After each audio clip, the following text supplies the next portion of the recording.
Hello, world, and welcome to the In My Footsteps podcast. I am Christopher Setterland, coming to you from the vacation destination known as Cape Cod, Massachusetts, and this is episode 245. It's a beautiful day in the neighborhood. It's time for us to unpack a new batch of GenX nostalgia.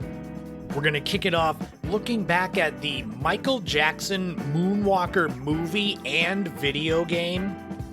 We're going to go way back in the day and do something a little bit new as we look at pop culture, the way it started and the way it ended in the 1990s. I will do way more explaining in the actual show. It's also time for Me vs. AI Top 5 to return. We're going to be looking at terrible movies that have great soundtracks, and the return of your friend and mine, Bonzi Buddy. And there will be a brand new This Week in History and Time capsule looking back at the life and legacy of iconic wrestler and actor Andre the Giant. All of that is coming up right now on episode 245 of the In My Footsteps podcast. So what are we going to talk about this week? About how it went from Cape Cod spring, where it was low 50s and drizzle, immediately to summer, where it was upper 70s. I've lived on Cape Cod basically my whole life, and I'm always surprised each spring when this happens. How's the weather wherever you are? Is it something where each year you get normal seasons? Or do you have, like we do in New England, like 12 different seasons? I know a lot of you who listen are from the New England area. I know many more are from the United States in general. And I've got about 12% of you that listen from outside of the US. So welcome in to all of you wherever you are.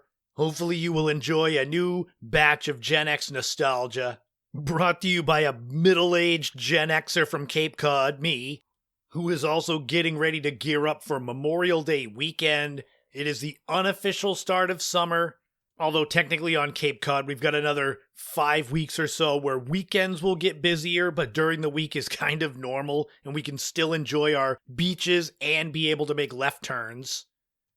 Before we get started, you know I can't get into the meat of the podcast sandwich without thanking my Patreon subscribers. So thank you to Laurie, Mary Lou, Ashley, Kevin, Leo, Marguerite, Neglectoid, Crystal, Matt, Dr. Shrimp Porto Chico. You too can become a Patreon subscriber for $5 a month, get shoutouts in all the podcasts, get access to loads of bonus content on Patreon. I do the best I can, despite having a full-time day job. Also on Patreon, if you become a free member, anyone who's a member there can vote in the polls for Listener's Choice episode 250 of the podcast. I have 4 polls up there on Patreon. They're going to be going for another few weeks. I need a few weeks before the actual episode so I can make my notes on whatever you guys choose. And even if you're not a Patreon subscriber, in a few weeks I will be putting the polls up on social media, so you'll have a chance to vote in a bunch of different places. We'll get into more housekeeping at the end of the podcast because I've got so much content I want to get into that we got to just get going. So let's start off episode 245 with a look back at maybe kind of a lesser known chapter of one of the greatest of all time as far as music goes.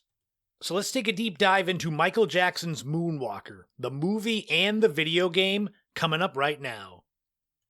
For those who are too young to have grown up during the time that Michael Jackson was at his peak as an artist in the early to mid 1980s, it is hard to overstate just how big of a deal he was.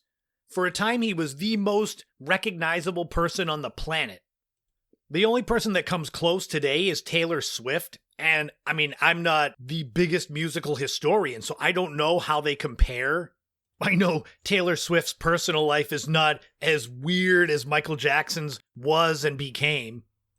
Way back in episode 94, I did a deep dive into Michael Jackson's Thriller album when it celebrated its 40th anniversary in 2022. I had actually received a copy of the vinyl when I was 5 years old for my birthday. Thriller went on to become the biggest selling album of all time. The sales numbers, I have found 70 to 75 million copies sold, but I've also found up to 125 million if you count digital downloads. You had the title song Thriller with the music video that was probably still is one of the greatest videos ever made. You had hit songs Billie Jean, Beat It. Honestly, the rest of the 1980s and probably his whole career was Michael Jackson trying to find something that came close to Thriller.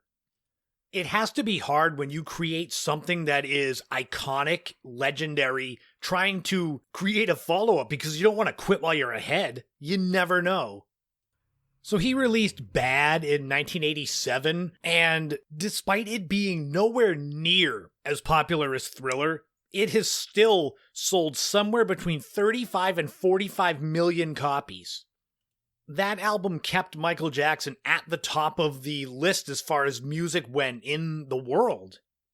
It was also during this time that he was starting to do side projects. He had that Captain EO, which was a short film in 1986. I think it became a ride at Disney theme parks, or maybe that's how it was made.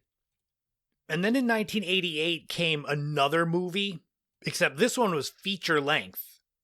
It was meant to be a cinematic extension of the Bad era of music, but rather than it being a traditional narrative film, it was more of a full-length musical anthology, blending music videos, fantasy storytelling, a biographical montage, experimental visual effects.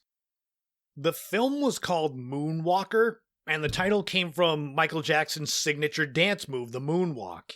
Which, if you don't know how cool the moonwalk was or still is, check out when he debuted it at Motown 25, when he was doing Billie Jean, and just listen to people freak out when he starts doing the moonwalk. The 93-minute film was released on October 29th, 1988, in theaters. You could have gone to see this in theaters. Moonwalker was divided into multiple segments that loosely connected, and they all had to pretty much do with the Bad album. There was the Man in the Mirror segment, which was a montage of real-world humanitarian footage and Michael Jackson's career. You had children reenacting Michael Jackson's Bad video. You had a claymation sequence for the song Speed Demon, which featured Jackson being chased by fans. You had the satirical, effects-heavy music video for Leave Me Alone, which was the first time that Michael Jackson really touched on all of the weird tabloid rumors about his life. Like him buying the Elephant Man's bones, all of his plastic surgery, which, pretty much was true. It had Bubbles the Chimp in there. And then you had the centerpiece of Moonwalker, which was the Smooth Criminal segment of the movie. This would probably be what most of you are familiar with if you know anything about this Michael Jackson era, with him in the white suit with the white fedora, the dancing where he leans very heavily to one side, which no human can do. Believe me, when I was 10, 11 years old, I was trying to do that, lean against the wall to see if my ankles would bend that far.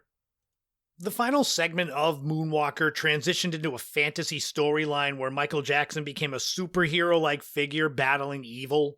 But back to Smooth Criminal. This featured Michael Jackson protecting children from a villain named Mr. Big, who was played by Joe Pesci. It is here that Michael Jackson uses the magical powers and dance and transformation abilities to rescue the kidnapped children and defeat him. Keep that in mind for the video game. The budget for this film was somewhere between $22 and $30 million, with it grossing roughly $67 million, so it did all right. Michael Jackson was known for pushing boundaries when it came to his music videos. Anyone that has seen Black or White, the segment at the end where people morph into different people as they sing the lyrics, that video in 1991 cost anywhere between $4 and $8 million. So it should have been no surprise that a few years earlier in Moonwalker, Michael Jackson was doing claymation, early CGI. Critics were mixed on it. It was praised for the music and the visuals, but it was criticized because it didn't have a coherent story.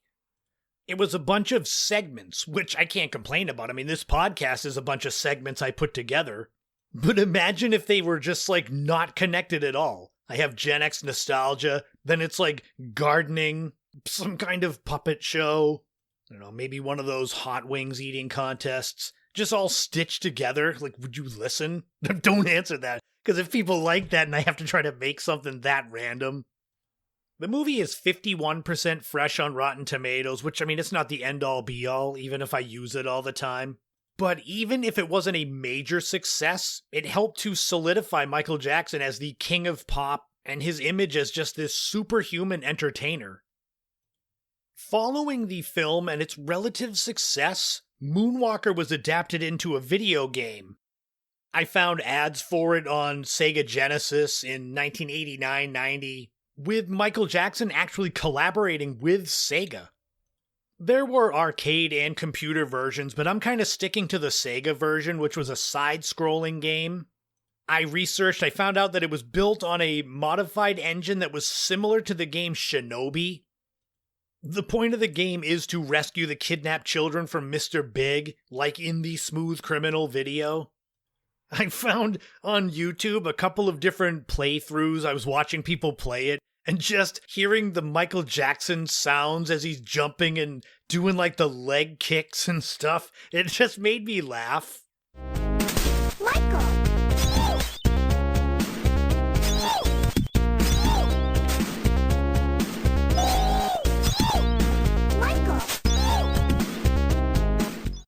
There, so I played a clip so you can hear it too. His hee-hees as he's kicking people. The features of the game include dance magic, where enemies are forced to dance, then they're defeated. You've got some low-res quality music from Michael Jackson, obviously Smooth Criminal, Beat It, Billie Jean. You've got robot form in the power-up mode. The final boss sequence has a spaceship in some versions. The only reason I would have wanted to play the arcade version is that Bubbles the Chimp appears as a trigger for transformations. It's like, come on, you couldn't put the chimp in the Sega one? Not that I would have bought the game just for that, but maybe one of my friends would have gotten it. The arcade version of the Moonwalker game was one of the top grossing new games in 1990. This version was praised for its unique gameplay, strong graphics, and the musical integration. Later on, it's mixed critical reception. It's a cult classic, especially among Sega fans. And oh boy, for all of you that are jonesing to play Michael Jackson's Moonwalker from Sega, my friends there, retrogames.cz, I have mentioned them many times on this podcast and linked to them. They have it on there. I would recommend playing the game with some big over-ear headphones so you can be fully immersed in the 8-bit sound of the songs and Michael Jackson's screams all through your ears. In general, though, the game is remembered for being one of the first music-driven action games, turning a real-life celebrity into a playable superhero, blending rhythm and combat and spectacle. So the video game and the movie, tying them together, it represents something more. It was a multimedia experiment, the film being a music video anthology, the game being an interactive extension of that fantasy from the film. They both had that unified theme centered around saving children, fighting evil, using music and dance as power. It's also kind of a snapshot into the late 1980s with peak celebrity branding, the rise of home video because Moonwalker did well on VHS, and that explosion of arcade gaming. I would say, Moonwalker, it's less a traditional movie or a game. It's more like a cultural artifact of Michael Jackson's peak era. It's kind of near the end of the time where his private life didn't overshadow his music. Because by the time he released Dangerous in 1991, they were kind of 50-50 with it starting to lean more towards his weird, eccentric private life. So in some ways, it's kind of the end of an era. If you've never seen Moonwalker or played the game, I recommend even checking out clips to get kind of a feel for it, even if it's just the segment that's the Smooth Criminal video. And of course, I'm going to link to Moonwalker from retrogames.cz in the podcast notes. So do it. Watch the video and play the game. And get yourself a nice white fedora for the whole thing.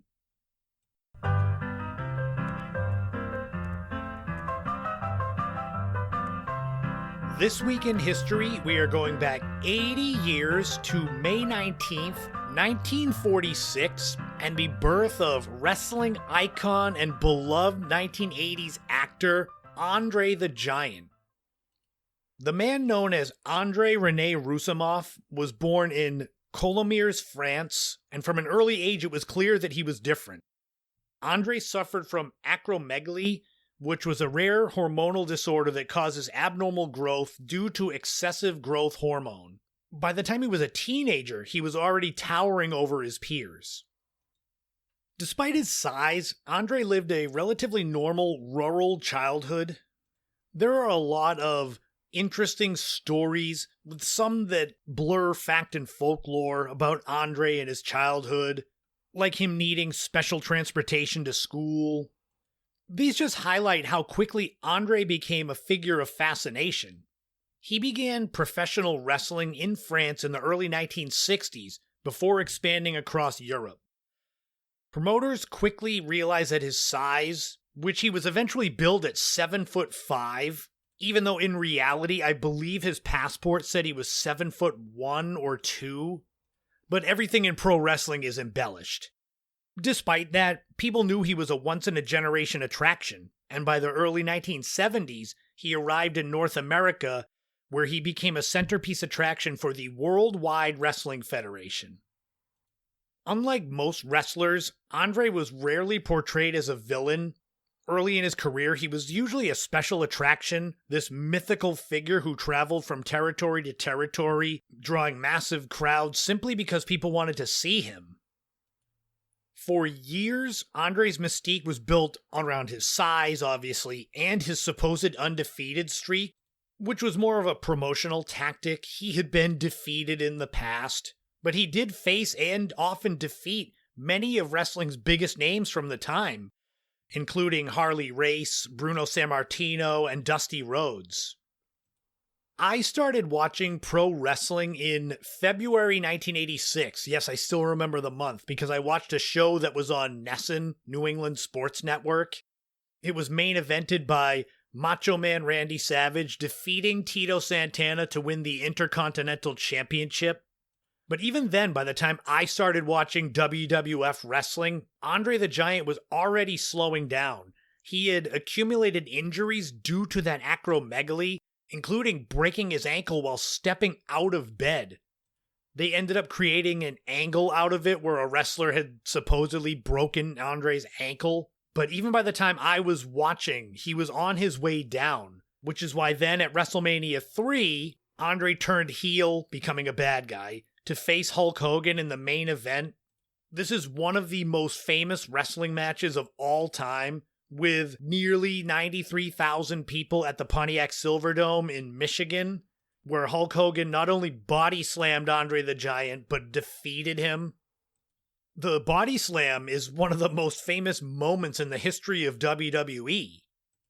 Although he still wrestled for, I think, 3 more years after that match, it was increasingly far between to where he eventually was in a tag team. If you didn't watch wrestling in the 1980s, you may be more familiar with Andre the Giant from his role in The Princess Bride as Fezzik. It is easily one of the best acting roles by a wrestler ever. The Princess Bride is just a movie that it stands the test of time. I could watch it at any point. And even though he was turning heel, or he was already heel when this movie came out, Andre's character in that film was closer to who he was in real life. Warm, charming, gentle, humorous. He also, at this point in time, appeared in a honeycomb commercial. Hungry for a big honey taste. Big taste, honeycomb, big taste. Honeycomb taste, yeah, yeah, yeah. It's not small. No, no, no. Honeycomb's got a big honey taste. Big, big crunch. Yes, that's the one. This past Christmas, I was trying to tell a couple of my sisters about that. Like, you don't remember that? So I had to play it for them. Because I was trying to imitate it, and they were just laughing at me, which is par for the course. By the late 1980s, Andre the Giant's condition had significantly worsened. He required surgery. He had trouble just getting into the ring. It was horrible to see him at the end in 1990-91 because he was still 7'1", but because of how badly his back was, he was hinged forward. So he was probably closer to like 6'9" or 6'10" if you measured from the floor to the top of his head because of how far forward his body was pitched. There are loads of legendary stories about Andre, his capacity for food and drink, which there's a famous picture of him holding a beer can, and it looks like me holding a 5-hour energy. In January 1993, Andre traveled to France to attend his father's funeral. While staying at a hotel in Paris, he passed away in his sleep on January 27, 1993 at the age of 46. Just days later, he became the first inductee into the WWE Hall of Fame. They basically created the Hall of Fame for him. Despite him being dead for over 30 years, it is hard to overstate Andre the Giant's legacy. He's one of the most recognizable professional wrestlers ever. He became a beloved entertainer from The Princess Bride and his commercials. He's even a part of street art, the famous Obey campaign inspired by his image. What makes his story so compelling is the contrast at its core. He was a man that was treated like a myth, yet he lived with very real struggles with pain, isolation, and the pressures of being consistently on display. He truly was one of a kind. And that one of a kind, Andre the Giant, was born 80 years ago this week in history. Now it's time for a brand new time capsule. For this one, we're going to stick to the same date. Andre the Giant is born. It is May 19th, 1946. What else is going on in the world of pop culture back then? Well, let's find out. The number one song was Prisoner of Love by Perry Como. I don't know why I just said Perry Como-over. I had to go edit it out. I don't know what happened there. This song was ranked the number one song of the year for 1946. It's been covered by other groups, including the Ink Spots, James Brown. Perry Como was a big crooner. That was the height of crooners at the time. The women who loved crooners, they were known as Bobby Soxers. During his career, Perry Como sold more than 100 million albums worldwide, including having 27 different singles sell more than 1 million copies. The number one movie was The Postman Always Rings Twice, and you could get into the theater with a ticket costing 35 cents. This is a crime noir movie starring Lana Turner, John Garfield, and Cecil Kellaway, about a restaurant owner who hires a drifter to work at his restaurant, and the drifter immediately begins an affair with the restaurant owner's young wife, with the two of them conspiring to kill the restaurant owner. The movie is 90% fresh on Rotten Tomatoes, and it made about $5 million at the box office on a budget of about $1.5 million. The number one radio show was The Bob Hope Show. This was also known as the Pepsodent Show because the toothpaste brand was the sponsor. It obviously starred comedian Bob Hope. It would have been your typical radio variety show, comedy skits, music. The show was on for 10 years from 1938 to 48. And if you were around back then, May 19th, 1946, maybe you're thumbing through the spring Sears catalog, looking for something interesting that you can send away for. Maybe you want to get an archery set sent to your house. Or maybe you want to get a 12-gauge shotgun that you could buy and have sent to your house. There are literally pages worth of different gauge shotguns that you can buy.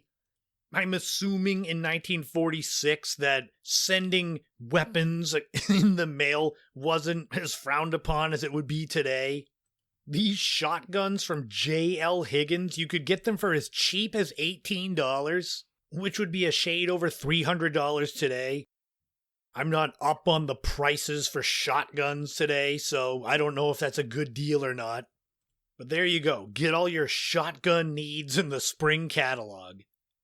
So that wraps up another time capsule. That wraps up This Week in History. And now it's time for the return of the fan favorite, beloved Me versus AI Top 5, as I go back and forth with Bonzi Buddy about terrible movies with great soundtracks. So let's get to playing.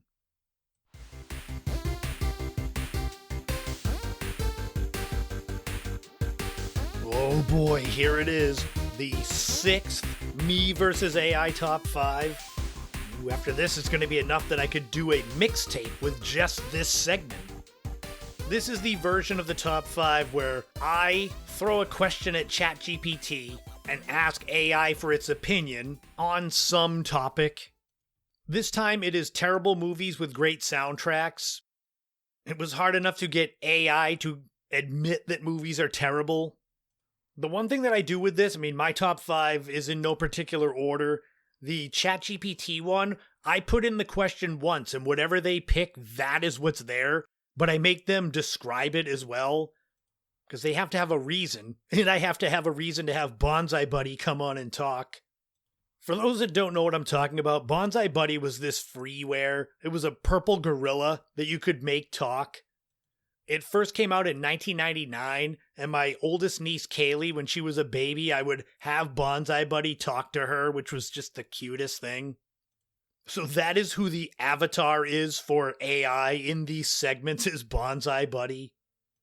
Because it is me versus AI, there are no honorable mentions in this top 5. It's going to just be my top 5 list, and then we'll get into ChatGPT.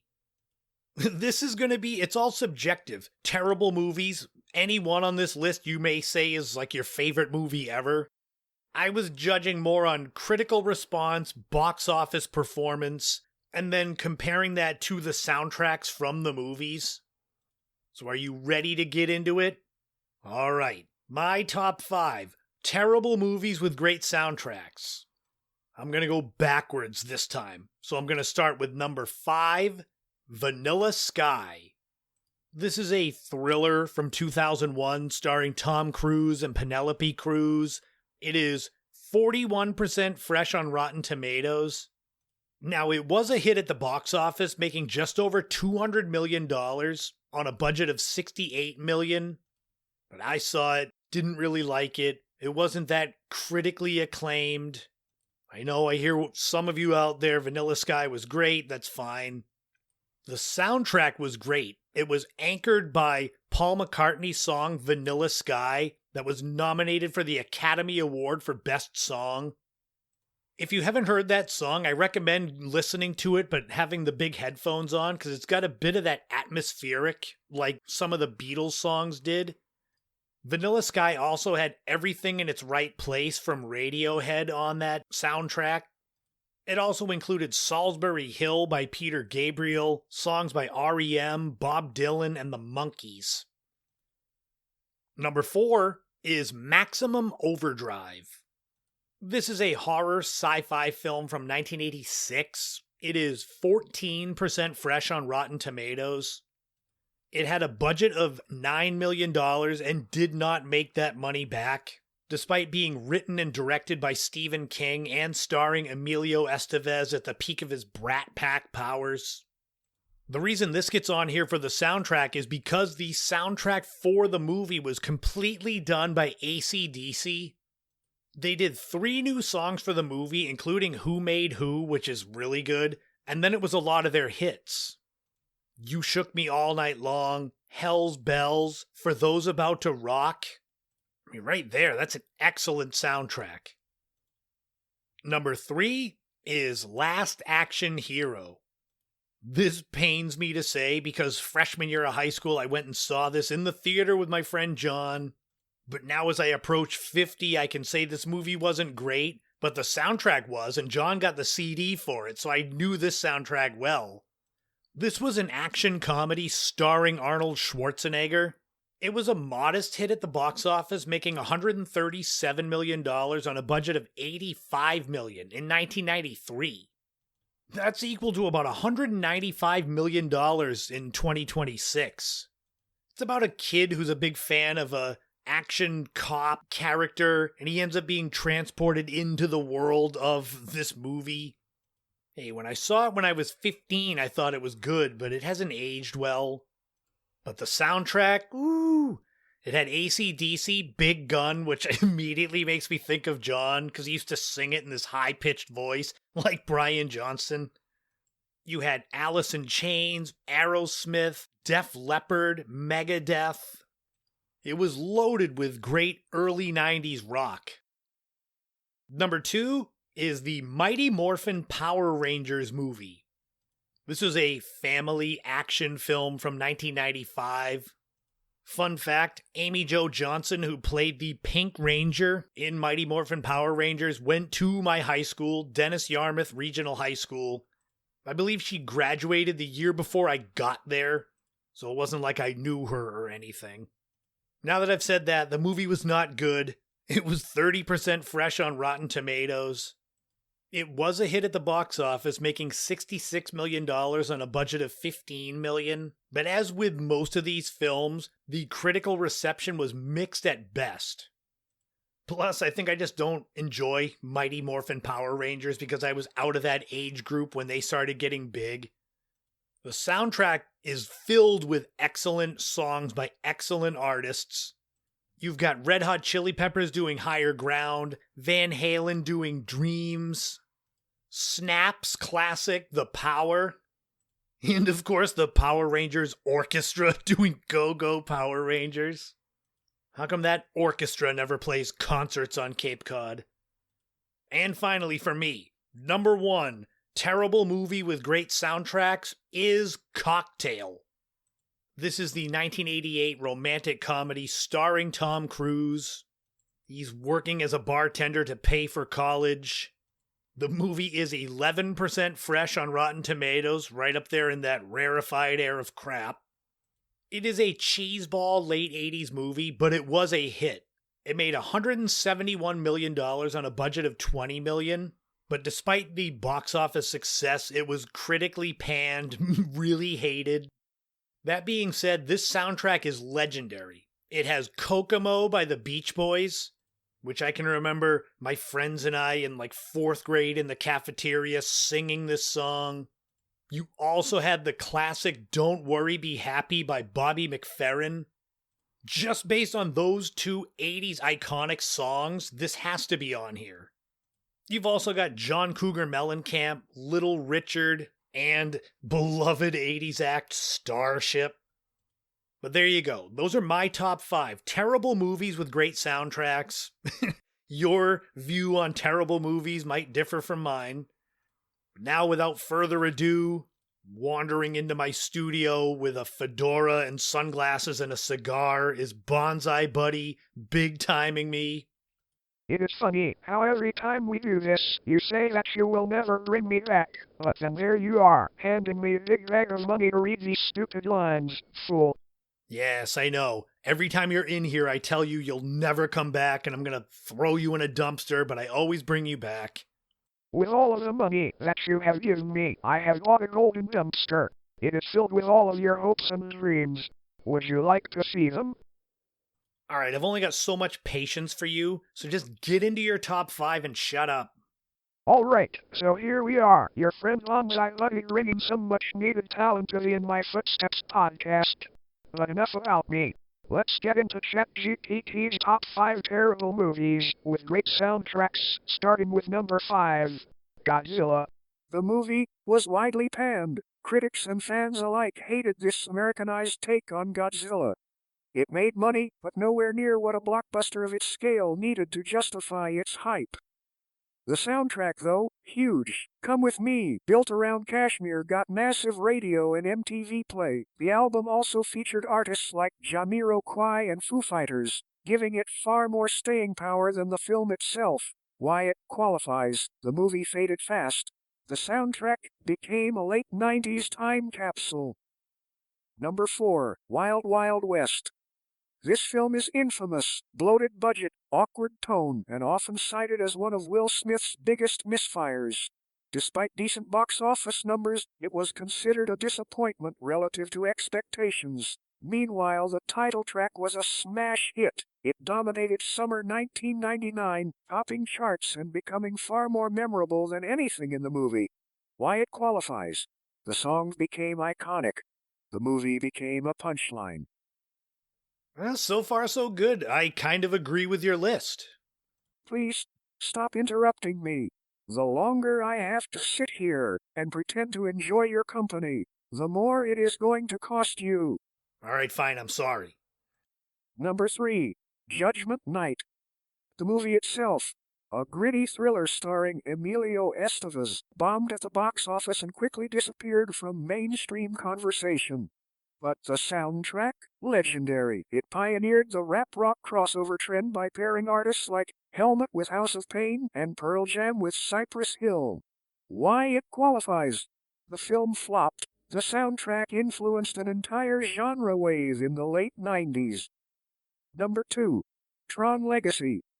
The movie wasn't a total disaster, but it underperformed compared to its massive expectations and received mixed reviews. Story and characters were widely criticized.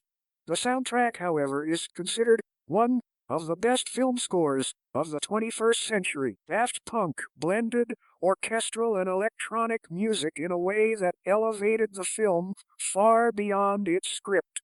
Why it qualifies. Many people revisit the soundtrack regularly, even if they never rewatch the movie. And finally, the number 1 terrible movie with a great soundtrack, according to ChatGPT, is Batman Forever.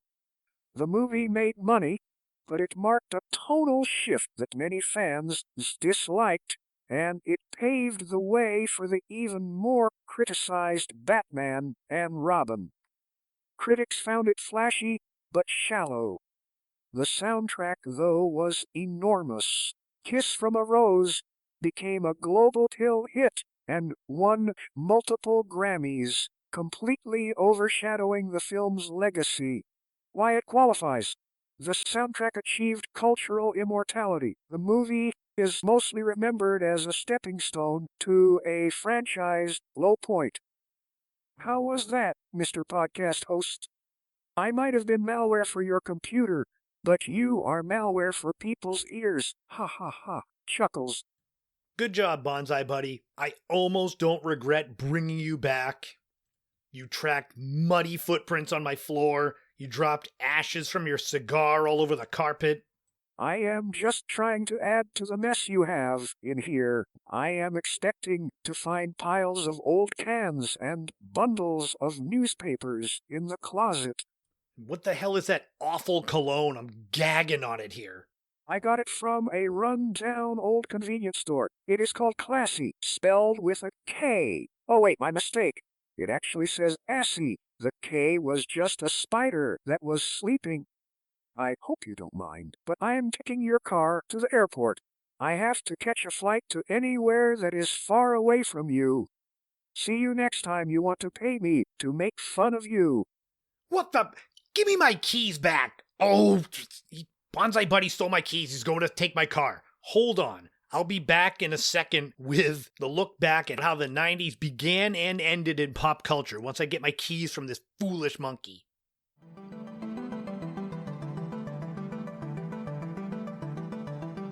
Alright, I got my keys back. I'm trying not to run that thing into the ground as far as me versus AI Top 5. We'll get back to it maybe at the end of the year. This segment here was inspired by me watching compilations of commercials. It's kind of a way that I can get some easy research done for podcast segments, specifically the Blink and You'll Miss It retro segments. I was watching commercials from the 1980s, specifically ones from the early 80s compared to the late 80s, and just looking at how different things looked from an aesthetic perspective. Quality of film, clothing people wore, what was popular. And then I thought of the sometimes trend on social media, the how it started, how it's going with 2 different photos. All of this swirled together to give me this idea for a segment. how it started versus how it ended in different decades for pop culture. It's going to be a bit of a work in progress here. It's not going to be specifically looking at New Year's Day 1990 versus New Year's Eve 1999, but it is kind of an evolution of pop culture, society, technology. When I was putting this together, I knew the hardest part for me was going to be trying to sum up just what in the world this segment is, because in my head I know exactly where I'm going, but trying to explain it to you and not draw it out super long is a little bit harder. I went with the 90s because for me, I think the 90s is the decade that changes things the most. Not just in pop culture, but in my life. On January 1st, 1990, I was 12 years old. On December 31st, 1999, I was 22. So you're talking about high school, going into college, becoming of age to drink, get your driver's license. I feel like if you looked at January 1st, 1990, and then December 31st, 1999, it's like two totally different worlds. On New Year's Day 1990, the world was still carrying the weight and the style of the 80s. It really is an extension of the previous decade. Because, just because it turned to the 1990s doesn't mean instantly the decade is a new chapter, fresh and new. I honestly believe that the 90s are an extension of the 1980s until the late summer, early fall of 1991 when Nirvana's Nevermind album breaks through. Then you really get the feel for what the 90s are going to be. Before Nevermind came out, the charts were dominated by Madonna, Janet Jackson, Phil Collins, and you had the domination of the hair bands like Bon Jovi and Motley Crue, who are some of the more talented ones of the hair bands, but then you had the other ones like Warrant and Skid Row. If you were going to listen to or watch that music, you still had MTV at its peak before it started to get watered down with stupid reality garbage. But also in 1990, cassettes were the dominant brand of media for music. CDs had been out for several years, but it would take until the mid-90s for CDs to kind of pass by cassettes. In 1991, I was buying some music on cassettes and then buying the same albums on CD. I had Guns N' Roses' Use Your Illusion 1 and 2, Pearl Jam's 10, and Nirvana's Nevermind, all on cassette, and then I spent money to buy the CDs. If you were looking at music on New Year's Eve 1999, you likely had a lot of compact discs, but possibly you started to get digital music. MP3s weren't huge, but you were starting to be able to listen to music on demand, finding people that had the songs you were looking for online. Yes, I know it's 10 years, but it is still a major shift from the beginning to the end of the 90s. Spending $13 on a cassette versus being able to find any song you want or almost any in 1999 online. You went from hair metal at the beginning of the 90s to boy bands and the teen pop sensations of the late 90s. Poison, Warrant, Skid Row to Backstreet Boys and Britney Spears. Going to the movies in 1990, the biggest stars were, again, some holdovers from the 1980s like Sylvester Stallone, Patrick Swayze, but then you had Julia Roberts breaking into her own. You had Macaulay Culkin coming on the scene with Home Alone. Going to the theater in 1990, the ticket would cost you on average about $4.22. By the end of the 90s, it cost you on average about $5.08. So that's not too bad. You had the big blockbuster films like Batman and Indiana Jones and the Last Crusade, but it was all practical effects. By the end of the 90s, you started getting CGI. Some of it was okay, some of it was pretty terrible. At the end of the 90s, you still had some of the same big stars from the early part of the decade. Bruce Willis, Julia Roberts. But you also had Keanu Reeves really taking off in more of a serious role with The Matrix. You had the return of Star Wars. One thing that didn't change really in the 90s was video stores were the place to be. VHS tapes, DVDs came around at the end of the 90s, but they really didn't surpass VHS in terms of sales for another few years. That's one way that the 90s began and ended the same way.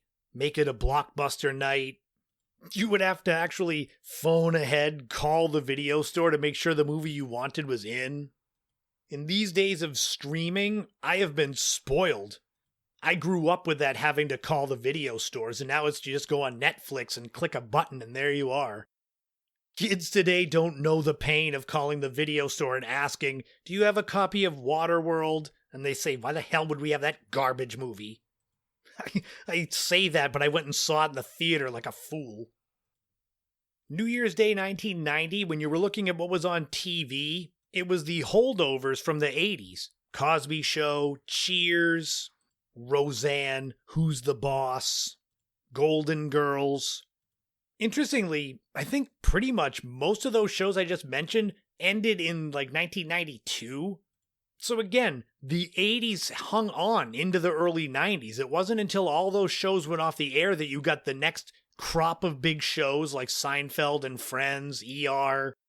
All you need to know about how TV evolved as a entertainment format is that the top 3 rated shows in 1999 were all Who Wants to Be a Millionaire.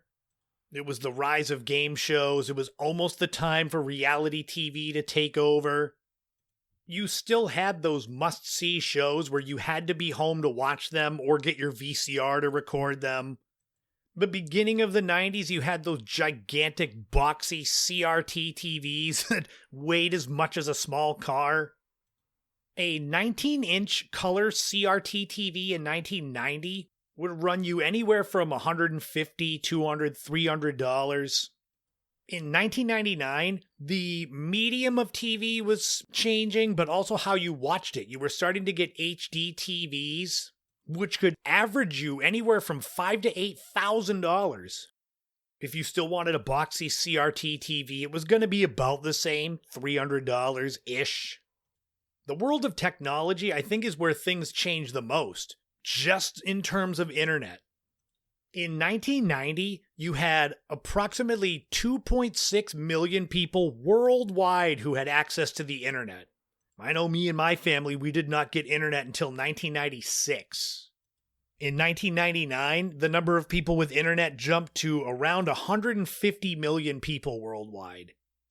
I don't think I even knew what the World Wide Web or internet was until I was like a sophomore in high school. I know it seems crazy looking back, seeing how big internet is and computers are, to think there was a time that I had no clue what it even was. New Year's Day 1990, you still had the original Nintendo Entertainment System. You had the dawning of the Sega Genesis and its 16-bit graphics. The highest selling video game of 1990 was Super Mario Bros. 3, and I know I had my copy. The 90s ended with PlayStation, the N64, the Sega Dreamcast. In 2000, you had PS2 come out, but the graphics changed so much in video games. They went from being those kind of bulky cartridges down to discs. In 1999, the best-selling video games had to do with Pokemon, Donkey Kong 64, Final Fantasy VIII. This seems like more of a natural progression. When you get to communication, you wake up on New Year's Day 1990, you've got a landline phone. Maybe it's cordless, probably not. Some people might even still have rotary telephones. Cellular phones, car phones, they had been around since the 1980s. They really started taking off, at least as far as I can remember, when I was in college, the late 90s. In 1999, roughly 32% of people in the United States had cell phone subscriptions. I didn't get my first cell phone until 2003, but I think I was a bit late to the party. Even before cell phones got big in the late 90s, you had people with beepers and pagers. That just meant you had to go find yourself a payphone to call someone.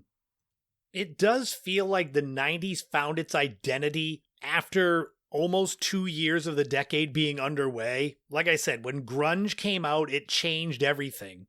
It knocked Michael Jackson off the top of the Billboard charts. It killed hair metal. To me, the 90s, it's kind of a bridge decade where analog and digital start to come together. The grimy grunge music gives way to the more polished pop at the end of the 90s. Simpler stories with practical effects start to give way to digital and CGI, with every movie needing to be a blockbuster or being in that vein. You started on TV with The Cosby Show, you ended with The Sopranos and South Park. You started with the phone book, you ended with Google, and I guess AOL. 1990, it was the Cold War. 1999, it was Y2K fears. We always got something to worry about. The big differences between 1990 and 99, in 1990, most people consumed the same media. By 1999, you had so many choices with cable TV and niche music genres, early internet communities, chat rooms. You didn't have to listen or watch or consume the same thing as everyone else. You could find really what you liked. The 90s started analog. They ended still kind of analog, but also kind of digital. New Year's Day, 1990, media consumption was one way. By New Year's Eve, 1999, it was more interactive, where you could download music, explore websites, interact with people all over the world. If I could go back in time, maybe not just my life, but any decade in history, I probably would choose the 90s just to live in. When you think about everything you get to experience, the best of the old world, I guess, video stores, records, cassettes, giant big box TVs, but then also higher quality video games, digital music, internet, cell phones. The 90s, honestly, it was a fundamental shift in how culture operates. In 1990, pop culture was something you received. In 1999, it was something you could actively participate in.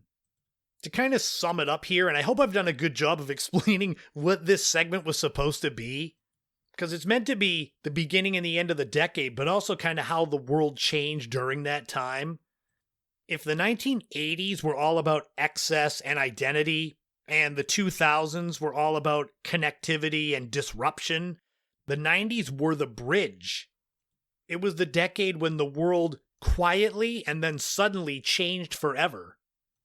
Let me know how you like this segment, because obviously I want to do these for 60s, 70s, 80s, 2000s. I had a lot of fun putting it together, but it was a lot of research, and I hope you enjoyed it. But until next week, that's going to wrap up episode 245 of the In My Footsteps podcast. Thank you all for tuning in. Thank you for making it to the end. I hope you enjoyed another batch of GenX nostalgia. Make you feel young, even if it's only for an hour a week. If you enjoy my work and you want to support me, you can become a member on Patreon for $5 a month. You can also buy me a coffee. That's as low as $1 and it's not recurring. You can also, the biggest favor you can do me is share my work. Share any of my podcasts, blogs, books, videos. I put a lot of work into all my content. I hope it is reflected in what I do and the final product. The podcast doesn't end though. Next week, it's all new again with episode 246. We are going to look back at the Arsenio Hall show. We're going to go back 40 years and look at the Monkees reunion tour of 1986. We are going to celebrate the life and legacy of Bob Dylan during the week of his birthday. And we're going to look at some underrated moments of the 1980s. It's going to be a lot of fun, a lot of stuff on that show next week. The big news this week, well, it'll be next week, is that I am officially launching the fundraiser for The Cabin, my feature-length film debut. I will be producing this film.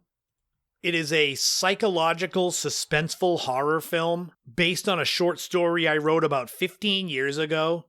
The plan is to shoot this movie sometime at the end of August, with the hopes of having it released in time for my 50th birthday. which that's next year. It's not like 10 years from now. I wish it was. So I will be having that link shared in the podcast notes next week, but I wanted to give you a heads up in case you are interested in donating. I can't put it in the GoFundMe, but anyone that donates will get thanks in the film. And I'm going to try, like I've done with When Henry Met Henry, the short film I did, to give early access to those who donated and my Patreon subscribers. This is a big step out of my comfort zone, and something that I've wanted to do since I was a kid. Create a movie.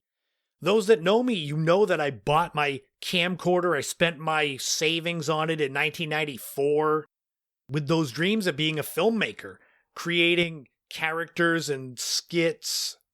And here we are now in my late 40s. I have the opportunity. Something I created is going to be made into a feature-length film that's going to have streaming. It's going to hopefully be limited theatrical release, even if it's just locally.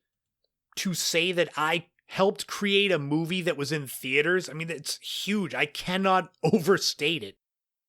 I'm launching the GoFundMe just after Memorial Day weekend. I was going to do it on the weekend, and I said, well, nobody's going to be around to check it, so I got to wait till people are sad and back at work and school. So that's the big news. It'll be next week. I'll have a little more info, and I'll have the link for it. Thank you so much in advance to anybody who donates, because this is a major, major dream of mine that I honestly am having trouble processing it's going to be real. But first things first, we've got to get it funded. I'll also have a little more news in the coming weeks about a few book events, author talks that I have coming up throughout the summer. I've always got tons of things I'm working on. That includes working on another children's book, working on a treatment for a TV show, which, I mean, honestly, that's another one that I know the idea I have is good. It's just a matter of getting it in front of the right eyes. But before I start rambling here, let's wrap this up, allow you guys to get out into the sun, enjoy the spring or now kind of summerish weather.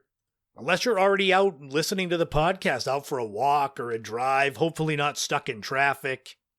And remember, in this life, don't walk in anyone else's footsteps, create your own path, and enjoy every moment you can on this journey we call life, because you never know what tomorrow brings. Thank you all again for tuning in. This has been the In My Footsteps podcast. I am Christopher Setterlund, but you already knew that. And I'll talk to you all again soon.